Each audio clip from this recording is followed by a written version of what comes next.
નમસ્કાર મિત્રો, શિલાજ નોલેજ કોર્નરમાં આપનું હાર્દિક સ્વાગત છે। આજના વિડીયોમાં આપણે જાણીશું કે બ્રેસ્ટ ફીડિંગની શ્રેષ્ઠ પોઝિશન કઈ છે। જ્યારે માતા બનવાની હોય, યુવતી નવી માતા બને ત્યારે તેને જાણવું જરૂરી છે કે કઈ પોઝિશનમાં બેસી અને સારી રીતે અને એને આરામદાયક લાગે એ સ્થિતિમાં બાળકને ફીડિંગ કરાવી શકે।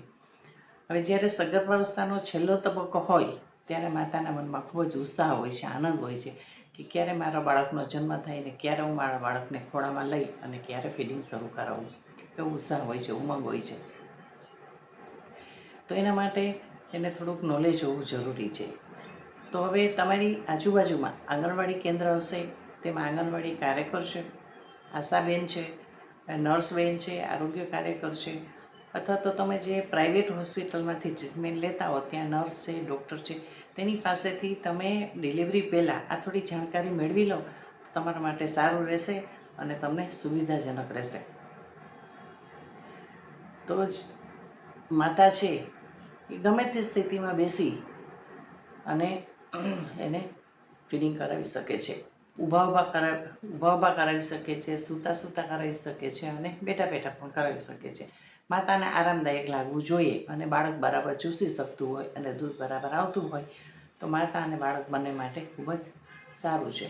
તો આજે આપણે જે યુવતીઓમાં અને મહિલાઓમાં જે 3 પોઝિશન એવી છે કે જે વધારે વખત યુઝ કરવામાં આવે છે અને એ લોકોની ફેવરિટ પોઝિશન છે। તો સૌથી પહેલી પોઝિશન છે ક્રેડલ પોઝિશન છે કે આ રીતે આપણે પારણાની જેમ બાળકને હાથમાં લેવાનું છે અને બાળકનું માથું છે, ખભો છે અને પૂંછનો ભાગ છે એ એક જ લાઇનમાં આવે એ પોઝિશનમાં બાળકને રાખવાનું છે। બાળક બ્રેસ્ટની સામે હોવું જોઈએ, તેમજ પગ છે એ બાળકના માતાના પેટને અડવા જોઈએ અને બાળકનું પેટ છે ને એ માતાના પેટ સાથે ટચ થવું જોઈએ। એટલે બાળકને ખૂબ જ નજીક રાખવાનું છે, દૂર રાખવાનું નથી અને બીજો હાથ માતાનો ફ્રી રહેશે એટલે બાળકને મોઢામાં નિપ્પલ આપી અને સરસ રીતે બાળકને ફીડિંગ કરાવી શકે। આ એક લગભગ વધારે વપરાતી પોઝિશન છે। બીજી પોઝિશન છે ક્રોસ ક્રેડલ છે।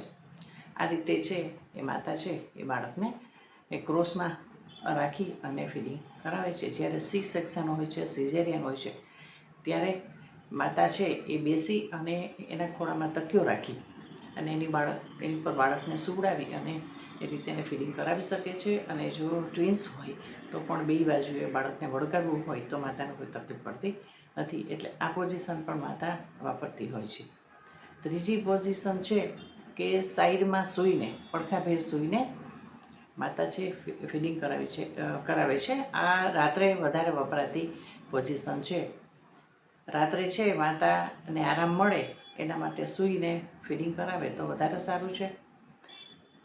રાત્રે દૂધનું ઉત્પાદન વધારે થતું હોય, હોર્મોન્સ વધારે સક્રિય થતા હોય છે એટલે આરામની સ્થિતિમાં માતા છે એ બાળકને ફીડિંગ કરાવશે તો બાળકને દૂધ વધારે આવશે અને માતાને પણ આરામ રહેશે।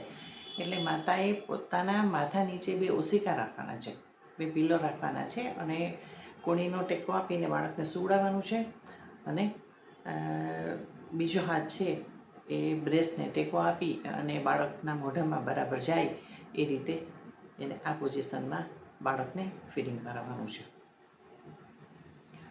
હવે જો તમે બેસીને કરાવતા હો ફીડિંગ બરાબર, તો તમારો ખભાનો ભાગ છે એ ખુરશીમાં બેસીને કરો અથવા તો ગમે તે દિવાલનો ટેકો લઈને તો તમારો ખભાના ભાગ છે એ સીધા રહેવા જોઈએ અને ટેકો લેવાનો છે એટલે માતાને આરામ મળે અને આ ખભા દુખે નહીં અને થાકી ના જાય બરાબર। ખુરશીમાં બેઠા તો પગ પણ જમીનને અડવા જોઈએ અને માતા આરામ મહેસૂસ કરી શકે એ રીતે બેસવાનું છે। આ 3 પોઝિશન માતા સૌથી વધારે વાપરતી હોય છે। હવે ચોથી પોઝિશન છે કે ફૂટબોલ હોલ છે। એમાં માતા છે બાળકને આ રીતે રાખે છે અને નીચે પગની નીચે તકિયો મૂકવાનો છે અને એ રીતે બાળક છે એને આ રીતે રાખી અને ફીડિંગ કરાવી શકે છે। આટલી પોઝિશન છે એ માતા જાણી લે તો એને ફીડિંગ કરવામાં કોઈ તકલીફ નહીં પડે।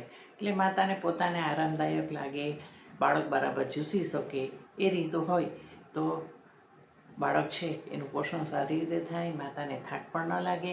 જો પોઝિશન સારી નહીં હોય કે બરાબર નહીં હોય, બાળકને સરખું પકડું નહીં હોય, ખાલી ખંભો અને માથાના ટેકો આપ્યો હશે અને બાળકના પગ આમ લટકતા હશે તો બાળકને પણ અસુવિધા થશે, એને પણ કમ્ફર્ટેબલ નહીં લાગે અને માતાને પણ કમ્ફર્ટેબલ નહીં લાગે અને બાળક બરાબર ચૂસી શકશે નહીં. એટલે બાળક છે એને બરાબર ચૂસી શકે એના માટે ધ્યાન રાખવાનું છે. અને ખાસ કરીને નિપલ મોઢામાં આપો ત્યારે નિપલની આજુબાજુનો જે કાળો ભાગ છે એ બાળકના મોઢામાં જાય અને એમાંથી દૂધ બહાર આવે. એટલે એ પણ ખાસ ધ્યાન રાખવાનું છે. જે નવી નવી માતા બનવાની છે એવી સ્ત્રીઓએ આજુબાજુમાં અથવા તો પરિવારમાં જે અનુભવી સ્ત્રીઓ છે એની મદદ લઈને પણ એ શરૂઆત કરી શકે છે. એટલે આ રીતે યુવતીઓ છે, માતાઓ છે એ બાળકને સારી રીતે બ્રેસ્ટ ફીડિંગ કરાવે તેના માટેની આ જાણકારી છે. આપને અમારો વિડીયો કેવો લાગ્યો છે એ મને કોમેન્ટ સેક્શનમાં જણાવજો. તેમજ મારી ચેનલ લાઈક અને શેર પણ કરશો. તેમજ પહેલી વખત જો આ ચેનલને જોઈ રહ્યા હો તો સબસ્ક્રાઈબ કરવા પણ વિનંતી છે. ચાલો ત્યારે ફરીથી મળશું નવા વિડીયો દ્વારા. હવે હું રજા લઉં છું. આભાર બધાનો. Thank you.